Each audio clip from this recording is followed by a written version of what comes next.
The war in Ukraine has reached a staggering 1 million soldiers by 2025, with Russia spending $2.5 million on expanding cemeteries in 2023 alone. This is double what was spent in 2022 and 6 times the amount in 2020. Experts predict that Russia's troop losses will surge to 1 million by 2025, a grim milestone that would far surpass the cumulative loss of troops during all Russian conflicts since World War II. Russia's president, Vladimir Putin, has driven his country towards this devastating milestone reminiscent of history's darkest years. As of August 28, 2024, Russia has lost precisely 618,960 troops in Ukraine, including both fatalities and soldiers who have been so severely injured on the battlefield that they are no longer able to serve. For every Russian soldier killed in action, there are roughly 3 to 4 wounded. A leaked document from the US Department of Defense leaves room for an even higher number of losses, with between 462,000 and 728,000 Russian troops killed, injured, or captured in Ukraine since the invasion began on February 24, 2022. Ukrainian soldiers are making the invader pay heavily for every inch of ground gained, even if they are paying quite a high price in the process. However, whether it's 611,190 or 728,000, this figure is still a few 100,000 soldiers short of a million. To answer this question, all we need is some simple math. The General Staff of Ukraine's armed forces has been publishing daily reports about the situation on the Ukrainian front line. On August 21, the General Staff of Ukraine's armed forces put the total troop losses at 611,190 soldiers. On August 22, the total number of lost soldiers was 604,140, meaning that in a single day, Russia lost 1,130 of its troops.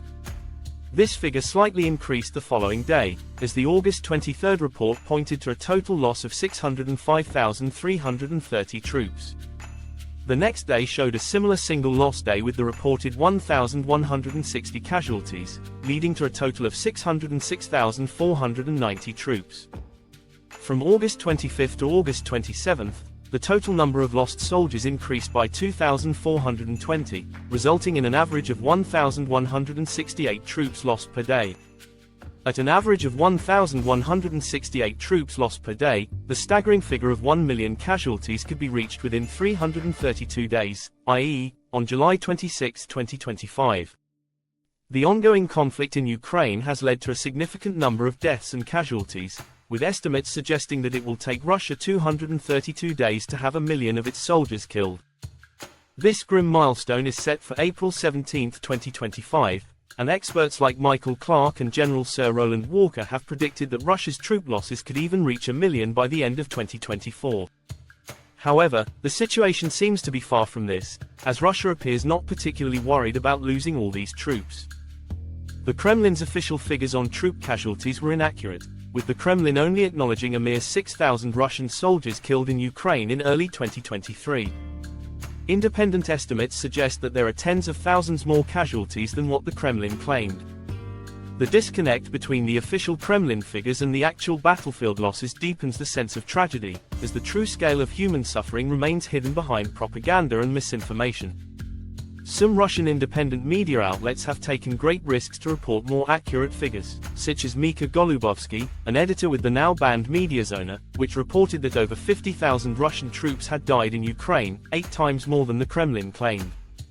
On July 5, 2024, both Mediazona and another independent media outlet, Meduza, published that approximately 120,000 Russian troops had died since the start of the invasion.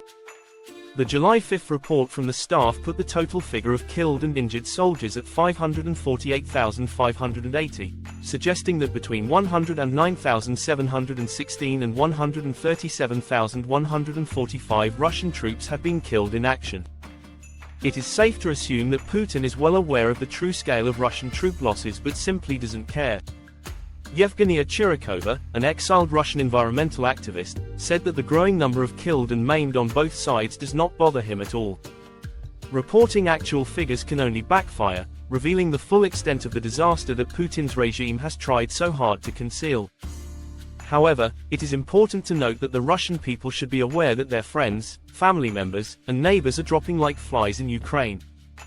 Putin has been careful not to conscript people from Moscow and St. Petersburg, shielding the urban elite from the direct impacts of the war and offsetting the economic damage done by Western sanctions. If Muscovites aren't the ones dying on the Ukrainian battlefield, who are the bulk of the hundreds of thousands of Russian troop casualties? To put it simply, they are troops that the Kremlin does not care about. Contract soldiers, foreigners, convicts, and reservists are the ones filling the ranks and bearing the brunt of the casualties.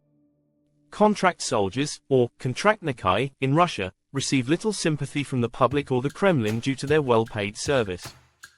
The Kremlin has implemented measures such as abolishing the 40-year age limit for contract soldiers in May 2022, allowing applicants up to the age of 65 to enlist. This broadening of eligibility reflects a grim calculus. When the cost of war becomes unsustainable, the Kremlin is willing to pull from increasingly desperate or less privileged demographics, prioritizing immediate military needs over long-term human costs. To make this brutal calculation possible, the Kremlin has been offering a monthly salary of at least $2,300. This figure is tempting to those in desperate financial straits, as the national average income in Russia is roughly $900 a month. In poorer regions, it's half of that, minus $450. Throw in the one-off recruitment bonus of at least $2,200 and high payouts in the event of disability, $33,000, and death, $55,000, into the mix, making the Kremlin's offer so tempting to those in desperate financial straits. The Kremlin constantly hikes up the target figures for kontraktniki. In March 2020, Russia had approximately 405,000 of these soldiers. This figure was expected to rise to 500,000 by 2027. However, the war in Ukraine began to resemble the Chechen wars, which were primarily fought by forced conscripts. The Moscow elites are unlikely to launch any sort of social movements for the bulk of the troops coerced into conscription. Foreigners have been coerced to join the ranks of the Russian armed forces in one of three ways. First, they were deceived about the nature of their prospective employment. Second, they were promised Russian citizenship after only a year of service. And third, they were found guilty of breaking the Russian law and given the choice between serving a prison sentence and serving in the war. The Kremlin also showed no problem changing the rules of the game whenever it felt like it. Before the war, foreign military recruits had to complete a 5-year contract in the armed forces to obtain Russian citizenship. Once Russian soldiers started dying in bulk, this period was reduced to only 1 year of service. However, they will still have to continue serving, as Putin stipulated that contracts of all kontraktniki will remain valid until the end of his so-called special military operation in Ukraine. The Kremlin has been recruiting convicts for the war in Ukraine, promising them a pardon after serving for 6 months, even if they had been convicted of the most violent crimes. However, as the war dragged on and casualties mounted, the rules changed, and most of these convicts were forced to serve until the end of the war in Ukraine. Many of them received only a reduction in their sentences or some other form of leniency being offered. This situation shows how easy it is for the Kremlin to exploit the power it inevitably holds over those in desperate circumstances. The inmates turned soldiers became prime meat for the Kremlin's relentless meat grinder machine. According to BBC, the inmates recruited by Prigozhin survived in Ukraine for an average of 3 months, while those recruited by Russia's Ministry of Defense after its rift with Prigozhin survived for only 2 months on average. Both the ministry and the Wagner Group, previously led by Prigozhin, treated convicts as nothing more than an expendable force to be thrown into battle. The number one way Russian troops are being killed in Ukraine is probably obvious: the infamous meat grinder military tactic.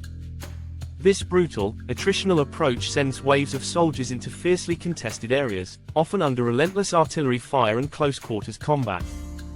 After employing this horrific tactic in the second year of war in Ukraine, the Russian body count increased by nearly 25%. However, Russia also scored some significant victories in Avdiivka and Bakhmut in eastern Ukraine. While helping Russian armed forces to capture Bakhmut in the spring of 2023, the Wagner Group lost 22,000 of its soldiers due to this merciless tactic. The Kremlin is so blinded by these fleeting triumphs that it continues to perpetuate this devastating tactic in Kharkiv, even though it has already proven unsuccessful in the region. The meat grinder tactic also failed in the Battle of Vuhledar, which is still waged in the Donetsk region of Ukraine. Russian troops are sent to the front with insufficient training and equipment. Some prisoners recruited for the war in Ukraine had to beg their relatives to buy them proper uniforms and boots. If the Russian military can't even provide something as basic as adequate gear for its troops, it's hardly surprising that they are woefully equipped with inadequate weapons and ammunition. Many soldiers were sent to combat with rifles unsuitable for modern warfare, broken rifles, and no first aid kit or medical supplies. The ongoing conflict in Ukraine has led to a brutal strategy that has resulted in the deaths of thousands of soldiers.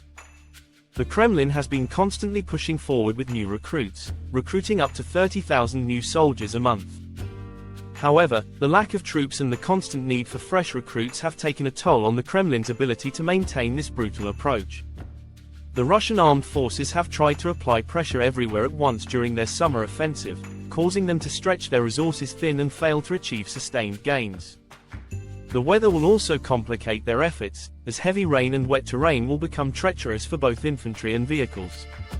This will hamper movement and make it difficult to execute any effective combat operation, which the Russians struggled to do even without the rain.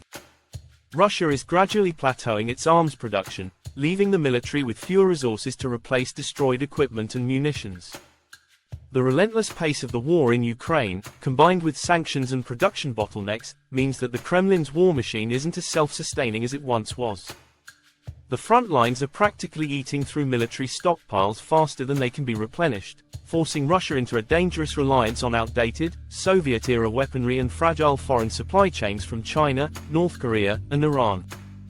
The war is bleeding the country dry, and each new conscript is sent to the front with less training, fewer supplies, and dwindling hope. As more lives are sacrificed, nearing the 1 million mark, the Kremlin continues to push forward, turning a blind eye to the devastation and leaving nothing but a wasteland of broken men and shattered families in its wake. The question remains, do you see these soldiers as victims of a ruthless regime or mere instruments of war, complicit in their own destruction? When does the 1 million troop mark be passed? By the end of 2024 or sometime during 2025? Share your thoughts and opinions in the comments section below.